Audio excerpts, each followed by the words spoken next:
एक गांव में एक दर्जी रहता था। वह नेकदिल, दयालु और मिलनसार था। सभी गांव वाले अपने कपड़े उसी को सीने दिया करते थे। ग्रेटर दैन एक दिन दर्जी की दुकान में एक हाथी आया।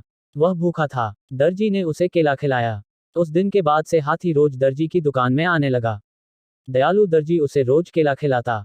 बदले में हाथी कई बार उसे अपनी पीठ पर बिठाकर सैर पर ले जाता। दोनों की घनिष्ठता देखकर गांव वाले भी हैरान थे। एक दिन दर्जी को किसी काम से बाहर जाना पड़ा। उसने अपने बेटे को दुकान पर बिठा दिया।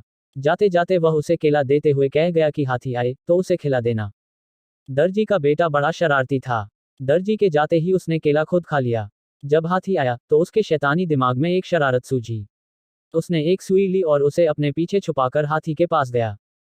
हाथी ने समझा कि वह केला देने के लिए आया है, इसलिए अपनी सूंड आगे बढ़ा दी।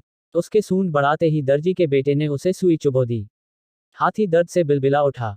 ये देखकर दर्जी के लड़के को बड़ा मजा आया और वह ताली बजाकर खुश होने लगा। दर्द से बिलबिलाता हाथी गांव की नदी की ओर भागा। वहां जाकर उसने अपनी सूंड पानी में डाल दी। कुछ देर नदी के शीतल जल में रहकर उसे राहत महसूस हुई। उसे दर्जी के लड़के पर बड़ा गुस्सा आ रहा था। उसने उसे सबक सिखाने की ठानी और अपनी सूंड में कीचड़ भरकर दर्जी की दुकान की तरफ बढ़ा। दर्जी के लड़के ने जब फिर से हाथी को आते देखा तो सुई लेकर बाहर आ गया। वह हाथी के पास आते ही उसे सुई चुभाने के लिए आगे बढ़ा, मगर हाथी ने सूंड में भरा सारा कीचड़ उस पर उड़ेल दिया।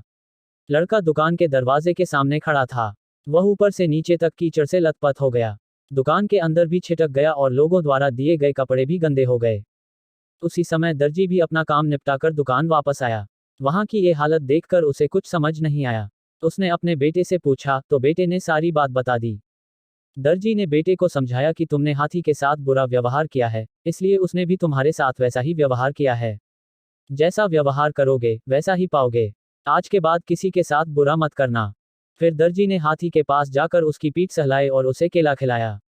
हाथी खुश हो गया। दर्जी के बेटे ने भी उसे केले खिलाए, जिससे हाथी और उसकी दोस्ती हो गई। उस दिन के बाद से हाथी दर्जी के बेटे को भी अपनी पीठ पर बिठाकर घुमाने लगा। अब दर्जी के बेटे ने शरारत छोड़ दी और सबसे अच्छा व्यवहार करने लगा। सीख जैसा करोगे वैसा भरोगे। जैसा व्यवहार दूसरों से चाहते हो वैसा व्यवहार दूसरों के साथ करो। बुरे काम का बुरा नतीजा।